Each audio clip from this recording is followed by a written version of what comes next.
আসসালামু আলাইকুম। রাজনীতির সর্বশেষ আপডেট সংবাদ বুলেটিনে আপনাকে স্বাগতম। সংবাদের শুরুতেই থাকছে সংবাদ শিরোনাম। নূর ও মামুনের সমর্থকদের মধ্যে সংঘর্ষে আহত ১৫। নির্বাচনী প্রচারের সামগ্রিক পরিবেশ এখন পর্যন্ত ইতিবাচক বলে জানিয়েছেন অন্তর্বর্তী সরকারের প্রধান উপদেষ্টা প্রফেসর মুহাম্মদ ইউনুস। যারা স্বাধীনতায় বিশ্বাস করেনি তারাই ধর্মের ভিত্তিতে বিভাজন করতে চায় সালাউদ্দিন। নির্বাচনে ৫৫% বেশি ভোট পড়তে পারে পররাষ্ট্র উপদেষ্টা। ফেসবুকে এক সপ্তাহে তারেক রহমানকে নিয়ে ২৯টি ভুয়া তথ্য শনাক্ত। শফিকুর রহমানের এক্স অ্যাকাউন্ট হ্যাক করার পেছনে গভীর ষড়যন্ত্র রয়েছে জামায়াত।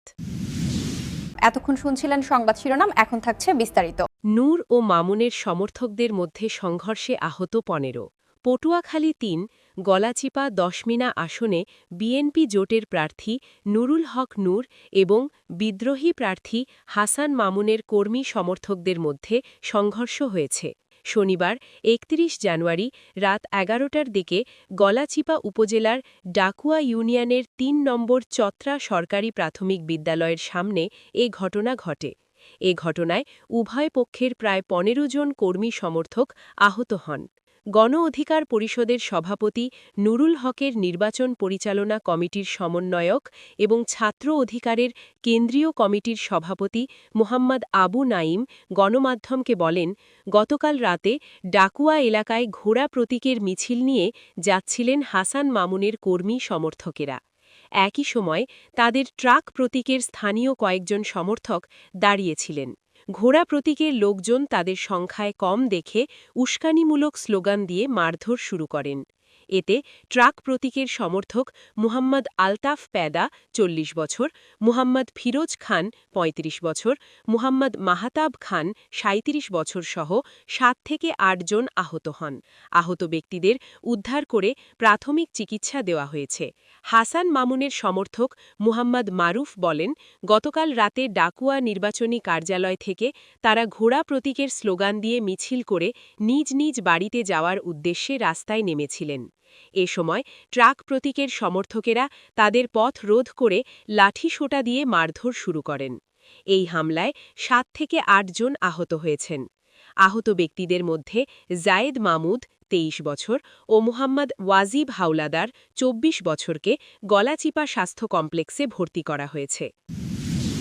নির্বাচনী প্রচারের সামগ্রিক পরিবেশ এখন পর্যন্ত ইতিবাচক বলে জানিয়েছেন অন্তর্বর্তী সরকারের প্রধান উপদেষ্টা প্রফেসর মুহাম্মদ ইউনুস। রবিবার ঢাকার রাষ্ট্রীয় অতিথি ভবন যমুনায় বাংলাদেশে ইউরোপীয় চেম্বার অব কমার্সের চেয়ারপারসন নুরিয়া লোপেজের সঙ্গে সৌজন্য সাক্ষাৎকালে তিনি এই কথা জানান। বৈঠকে বাংলাদেশে ইউরোপীয় বিনিয়োগ বাড়ানো, বাংলাদেশ ইইউ বাণিজ্য সম্পর্ক আরও মসৃণ করা এবং ব্যবসাবান্ধব পরিবেশ জোরদার করার প্রয়োজনীয় সংস্কার নিয়ে আলোচনা হয়। পাশাপাশি আসন্ন জাতীয় নির্বাচন ও গণবৎ এবং আন্তর্জাতিক পর্যবেক্ষকদের উপস্থিতি নিয়েও মতবিনিময় হয়। ইইউ এর সঙ্গে দ্রুত মুক্ত বাণিজ্য চুক্তি এফটিএ নিয়ে আলোচনা শুরু করার আহ্বান জানিয়ে অন্তর্বর্তী সরকারের প্রধান উপদেষ্টা বলেন, বর্তমানে বিদ্যমান শুল্কমুক্ত সুবিধার মেয়াদ শেষ হওয়ার পরও যেন বাংলাদেশের রপ্তানি, বিশেষ করে তৈরি পোশাক, ইইউ এর বাজারে অব্যাহতভাবে প্রবেশাধিকার পায়, সেজন্য এখন থেকেই প্রস্তুতি নেওয়া জরুরি। অধ্যাপক ইউনুস বলেন, বাংলাদেশ সম্প্রতি জাপানের সঙ্গে অর্থনৈতিক অংশীদারিত্ব চুক্তি ইপিএ সম্পন্ন করেছে, যার ফলে বিশ্বের চতুর্থ বৃহত্তম অর্থনীতির দেশটিতে বাংলাদেশের ৭,৩০০টিরও বেশি পণ্য শুল্কমুক্ত সুবিধা পাবে। এই অভিজ্ঞতা কাজে লাগিয়ে ইউরোপীয় ইউনিয়ন সহ অন্যান্য দেশের সঙ্গেও একই ধরনের আলোচনা এগিয়ে নিতে চায় সরকার। প্রধান উপদেষ্টা বলেন, জাপানের সঙ্গে ইপিএ আমাদের জন্য নতুন সম্ভাবনার দুয়ার খুলে দিয়েছে। এতে রপ্তানি পণ্যে নতুন আশার সঞ্চার হয়েছে। ইউরোপীয় ইউনিয়নের সঙ্গে এফটিএ হলে আমাদের বাজার আরও সম্প্রসারিত হবে। ইউরোচেমের চেয়ারপারসন নুরিয়া লোপেজ বলেন, স্বল্পোন্নত দেশের তালিকা থেকে উত্তরণের পর ইউরোপীয় ইউনিয়নের বাজারে বাংলাদেশ বিদ্যমান বাণিজ্য সুবিধা হারাতে পারে। তাই এফটিএ নিয়ে আলোচনা শুরু করা জরুরি। তার মতে এ ধরনের চুক্তি হলে ইউরোপীয় বিনিয়োগ বাড়বে, কর্মসংস্থান সৃষ্টি হবে এবং উন্নত পশ্চিমা বাজারে বাংলাদেশের রপ্তানি আরও জোরদার হবে। যারা স্বাধীনতায় বিশ্বাস করেনি তারাই ধর্মের ভিত্তিতে বিভাজন করতে চায়। সালাউদ্দিন। বিএনপি স্থায়ী কমিটির সদস্য ও কক্সবাজার ১ আসনে ধানের শীষের প্রার্থী সালাউদ্দিন আহমেদ বলেছেন, এদেশের স্বাধীনতায় যারা বিশ্বাস করেনি তারাই ধর্মের ভিত্তিতে রাজনৈতিক বিভাজন করতে চায়। অথচ এদেশের মানুষ সেটি চায় না। সালাউদ্দিন বলেন, আমাদের সবাইকে ঐক্যবদ্ধ থাকতে হবে। এদেশের স্বাধীনতা সার্বভৌমত্বকে সুরক্ষিত রাখতে হবে। এদেশে গণতন্ত্র বিলুপ্ত হয়ে গিয়েছিল। বিলুপ্ত গণতন্ত্রকে বারবার বিএনপির নেতৃত্বে পুনরুদ্ধার করা হয়েছে। রবিবার সকালে নির্বাচনী গণসংযোগে কক্সবাজারের চকরিয়া উপজেলার পশ্চিম বড় ভেওলা মানিকপাড়া এলাকায় স্থানীয় ইউনিয়ন বিএনপি আয়োজিত নির্বাচনী পথসভায় এসব কথা বলেন তিনি। সালাউদ্দিন আহমেদ বলেন, এদেশে ছাত্র গণ অভ্যুত্থানে শত সহস্র মানুষ শহীদ হয়েছে, রাজপথে রক্ত দিয়েছে।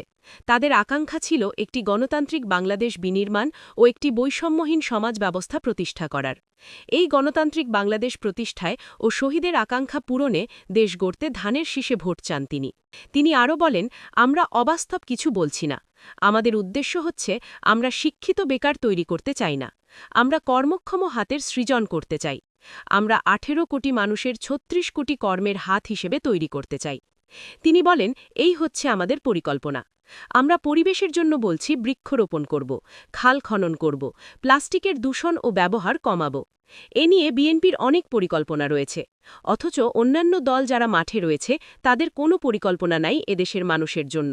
তারা রয়েছে দেশে ধর্মীয় বিভাজন তৈরিতে ব্যস্ত। সালাউদ্দিন আহমেদ বলেন, বিগত সময়ে দেশে অর্থনৈতিক যে বিশৃঙ্খলা সৃষ্টি হয়েছিল তা শৃঙ্খলায় ফিরিয়ে আনবে বিএনপি। সেজন্য তিনি সবাইকে ধানের শীষে ভোট দেওয়ার আহ্বান জানান তিনি। নির্বাচনে ৫৫% বেশি ভোট পড়তে পারে বলে জানিয়েছেন পররাষ্ট্র উপদেষ্টা এম তৌহিদ হোসেন। আজ রবিবার ১ ফেব্রুয়ারি রাজধানীর একটি হোটেলে আয়োজিত একটি অনুষ্ঠানে তিনি একথা বলেন। সাংবাদিকদের তিনি বলেন, ১৯৯১ সালের জাতীয় নির্বাচনে ৫৫% ভোট পড়েছিল। তবে এবার নির্বাচনে ৫৫%-এর বেশি ভোট পড়বে বলে আমার মনে হয়। এক প্রশ্নের উত্তরে উপদেষ্টা বলেন, হ্যাঁ, ভোট নিয়ে অনেকের মধ্যে দ্বিধাদ্বন্দ্ব ছিল। জামায়াত এনসিপি আগেই হ্যাঁ ভোটের পক্ষে বলেছে, আর পরে বিএনপির চেয়ারম্যান হ্যাঁ ভোটের পক্ষে বলেছেন। হ্যাঁ ভোটে মানুষ ভোট দেবে দলের কথা শুনে। এখন বড় বড় দলগুলো যেহেতু হ্যাঁ ভোটের পক্ষে বলেছে, হ্যাঁ ভোট খুব সহজেই হবে বলে আমার মনে হয় বলেও তিনি মন্তব্য করেন। ফেসবুকে এক সপ্তাহে তারেক রহমানকে নিয়ে ২৯টি ভুয়া তথ্য শনাক্ত। ফেসবুকে গত সপ্তাহে বাংলাদেশ থেকে ছড়ানো ২০০র মতো ভুয়া তথ্য শনাক্ত করেছে ফ্যাক্ট চেকিং প্রতিষ্ঠানগুলো। জাতীয় নির্বাচনের আগে ছড়ানো ভুয়া তথ্যগুলো শিকার মূলত রাজনৈতিক দল ও নেতারাই হয়েছেন।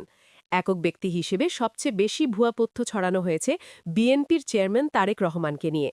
Rumour scanner, fact watch, dismiss lab, Bangla fact ও দ্য ডিসেন্টের তথ্য বিশ্লেষণে দেখা যায় গত ৭ দিনে ১৯০টি ভুয়া তথ্য ছড়ানো হয়েছে। তার মধ্যে ৯৩টি নির্বাচনকে কেন্দ্র করে। এর মধ্যে ২৯টি রয়েছে তারেক রহমানকে নিয়ে। তার দলের মহাসচিব মির্জা ফখরুল ইসলাম আলমগীর, স্থায়ী কমিটির সদস্য মির্জা আব্বাসও ভুয়া তথ্যের শিকার হয়েছেন।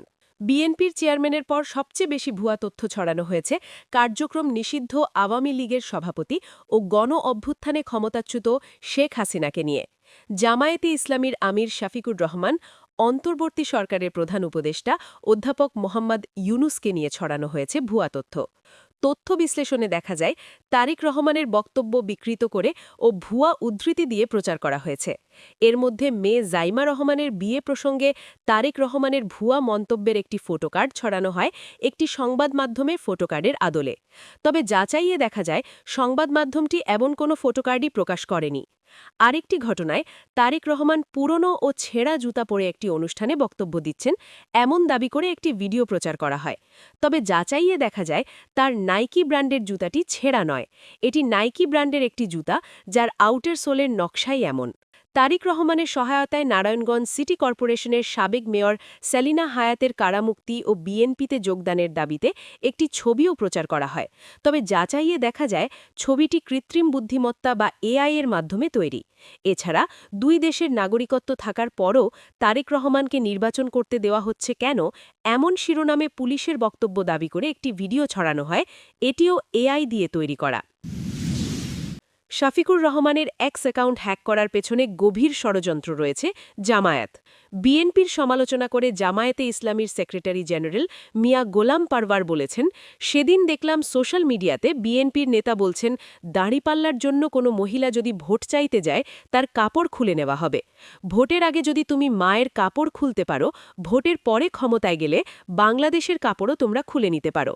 আজ শনিবার দুপুরে চাঁদপুর শহরের হাসান আলী সরকারি উচ্চ বিদ্যালয় মাঠে চাঁদপুর ৩ অর্থাৎ চাঁদপুর সদর ও হাইমচর আসনে ১১ দলীয় নির্বাচনী ঐক্য সমর্থিত ও জামায়াতে ইসলামীর প্রার্থী অ্যাডভোকেট শাহজাহান মিয়ার নির্বাচনী সমাবেশে একথা বলেন গোলাম পারওয়ার। গোলাম পারওয়ার বলেন, আমরা যারা আল্লাহকে ভয় করি তারা আমাদের মাকে জীবনের চেয়েও বেশি ভালোবাসি।